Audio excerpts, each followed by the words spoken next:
Price Lord friends, எல்லாரும் எப்படி இருக்கிறீங்க? கர்த்தருடைய நாமம் பரிசுத்தப்படுவதாக. இன்றைக்கு இந்த கடலை பார்க்கும்போது எனக்கு ஒன்று தோணுச்சு. அதை தான் உங்க கூட ரீல்ஸாக ஒரு ஷேர் பண்ணலான்ட்டு நான் ஆசைப்படுறேன்.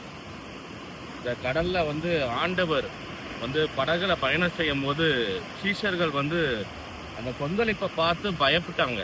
அப்போ கடவுள் ஆண்டவர் நடந்து போய் அவங்களுக்கு ஒரு அற்புதம் செய்கிறாங்க. இங்கே பயப்படாதிருங்கள் அப்படின்னு சொல்கிறாங்க. நம்முடைய வாழ்க்கையில் அப்படிதான். இந்த கடல் போல பிரச்சனை நிறைய பெரிய பெரிய ப்ராப்ளம் மாதிரி இருக்கலாம். நம்ம தூரத்துல இருந்து பார்க்கும்போது நமக்கு பயமாக தான் இருக்கும். ஆனால் இங்கே நிறைய போட்டிங்லாம் போகுது. அப்போ அவங்க உள்ளே போய் நிறைய மீன்லாம் பிடிச்சிட்டுலாம் வர்றாங்க. அவங்க அதெல்லாம் பார்த்து பயப்படாமலாம் இல்லை. ஆனால் பயம் இருக்கலாம், பயம்லாம் இருக்க தான் செய்யும். ஆனாலும் அவங்க போய் மீன்லாம் பிடிச்சிட்டு வர்றதுனால தான் இன்றைக்கி நம்ம அதெல்லாம் நல்லா சாப்பிட்றோம், வைக்கிறோம். அப்படி தானே? இதே போல தான் ஒரு பிரச்சனையை நம்ம எல்லாத்தையும் பார்க்கும் பொழுது நமக்கு ஆண்ட பார்வையில் எல்லாமே சிம்பிள் தான்.